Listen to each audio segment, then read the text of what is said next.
Rome's emperors stole from every citizen in the empire, and not one person saw it happen. By 274 AD, the silver denarius contained just 2% actual silver.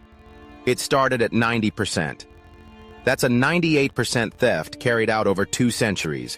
No army, no raids, just a government furnace and a printing press they called a mint. Here's why that matters to your paycheck right now. The US dollar has lost 96% of its purchasing power since 1913. The mechanism is identical. Rome solved this too, and the wealthy families who survived knew exactly what to buy. By the end of this video, so will you. The year is 64 AD. Rome is the wealthiest city on Earth, a metropolis of over 1 million people, fed by grain from Egypt, enriched by trade from as far as India and China. Emperor Nero sits at the center of it all, presiding over an empire that stretches from the Scottish Highlands to the Persian Gulf. But there is a problem. Nero's ambitions, the lavish palaces, the military campaigns, the grain doles that kept the Roman mob loyal, are bleeding the treasury dry. His finance ministers deliver an uncomfortable verdict. The empire cannot pay its bills. What happens next changes the course of Western civilization, and it is happening again right now in ways that directly shrink your savings account. Rather than cut spending or raise taxes openly, moves that could trigger riots in the streets of Rome, Nero chooses a third option. He calls his mint workers to a private meeting in the imperial treasury beneath the Palatine Hill. The order is simple. Reduce the silver content of the denarius from 90% to 75%. Coin the difference. Pocket the spread. No announcement, no public debate, no vote. The Roman citizen wakes up the next morning and his coins look identical. They spend the same, but they are not the same. The slow-motion robbery of the Roman middle class has officially begun. What followed Nero's decree was not a single dramatic collapse, but something far more insidious. A gradual, generational erosion of purchasing power that Rome's historians would later call the crisis of the 3rd century. Let's break down exactly how it worked, because each step maps onto a modern financial mechanism you are living with today. Principle 1. Debasement always accelerates. Nero's initial cut from 90% to 75% silver seemed manageable, but each subsequent emperor faced the same spending pressures and the same tempting solution. By the reign of Septimius Severus in 193 AD, the denarius was down to 50% silver. By Gallienus in 260 AD, it was 2%. This is not a straight line. It is a compounding curve. Each debasement makes the next one necessary because prices rise in response to the new coins, which means the government must issue even more coins to cover the same costs.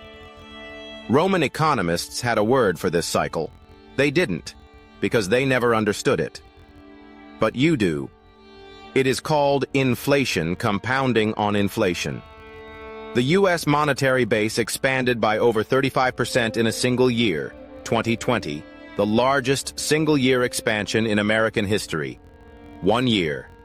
Rome took decades to do the same damage. Principle 2. The price lag is the trap. Here is the cruelest part of Rome's debasement, and the part most relevant to your 401k. When Nero first reduced the silver content in 64 AD, prices did not immediately spike. There was a lag of months, sometimes years, before merchants adjusted. During that window, ordinary Romans felt fine. Their wages bought the same bread. Their savings felt intact. Then, suddenly, prices lurched upward. Bread doubled. Rent doubled. The savings a Roman craftsman had stored in a ceramic jar under his floor, coins he worked a decade to accumulate, bought half of what they used to.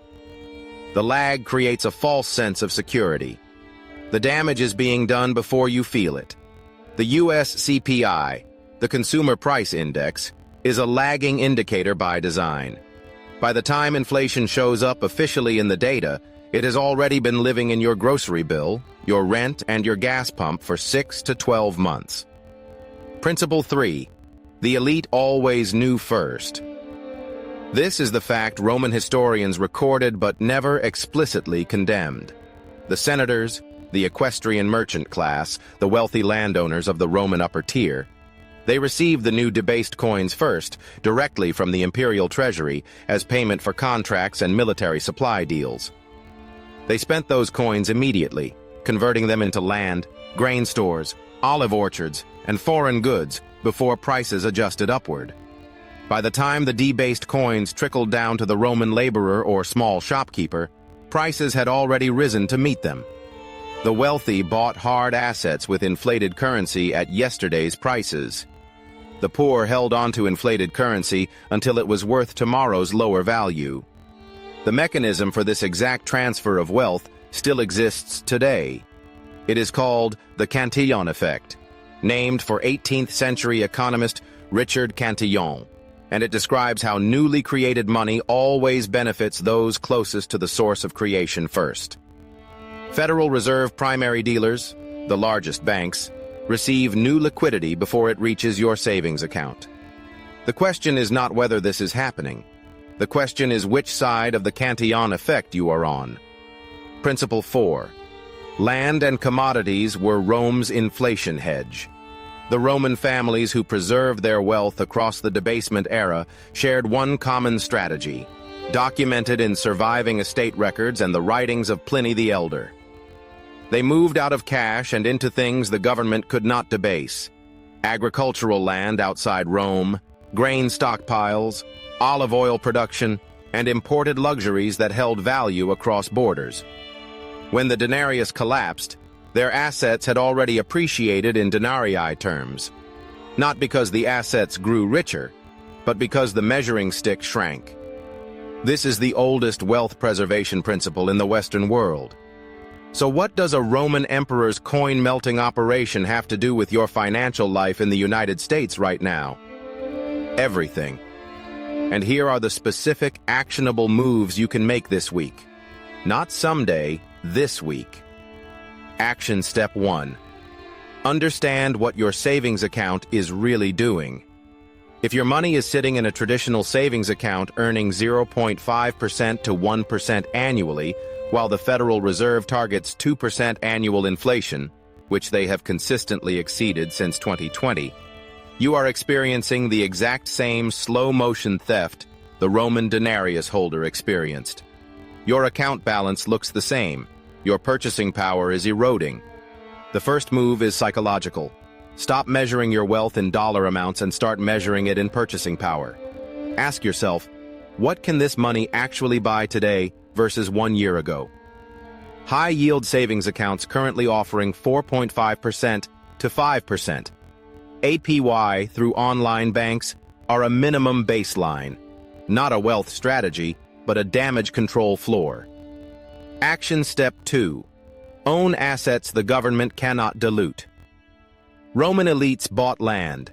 You can buy the modern equivalent through index funds. The S&P 500 is a basket of 500 American companies, each of which owns real assets, factories, patents, real estate, global revenue streams. When inflation rises, companies can raise their prices. Your ownership stake in those companies rises with them. Over the last 50 years, the S&P 500 has returned an average of approximately 10% annually, consistently outpacing inflation. If you have a 401k at work, your contribution to a broad index fund inside that account is the single most direct translation of the Roman land ownership hedge available to an ordinary American. Max your employer match first. That is an immediate 50% to 100% return on those dollars, the closest thing to free money in the modern financial system. Action step 3. Diversify your currency exposure. Roman merchants who traded across borders, with Parthia, with India, with the Germanic tribes, held foreign goods and foreign coin alongside their Roman holdings. They were not all in on the denarius. You can do the same.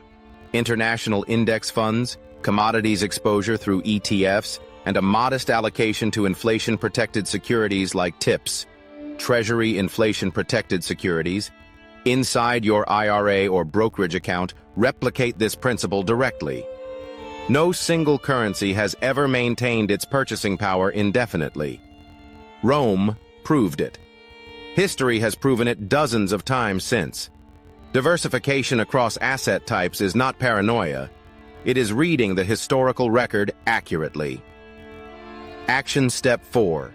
Shorten your time to asset. The Cantillon effect means inflation hits you in the wallet before it shows up in official data. The lag is your enemy when you hold cash and your friend when you own assets before the price adjustment hits.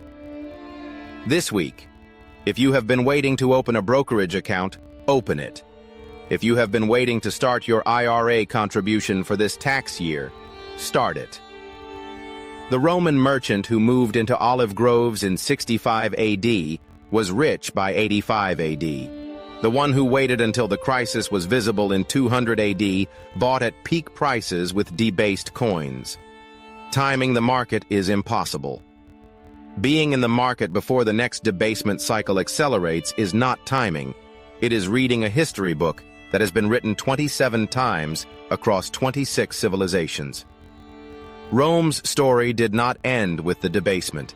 It ended with a complete currency collapse, a fragmentation of empire, and a dark age that erased centuries of accumulated wealth from ordinary citizens who never understood what was happening to their money until it was gone. But the families who understood the mechanism, who bought land, traded in durable goods, and refused to hold cash as their primary store of value, those families built the wealth that funded the Renaissance 1,000 years later. The ancient world is the greatest financial education ever written, and almost nobody is reading it. Now you are. Drop a comment below. Which ancient civilization do you want us to investigate next? Mesopotamia's first banks? The Medici family's financial empire? Viking trade networks that predated modern bonds? Tell us below. And if this video gave you one idea worth acting on, subscribe.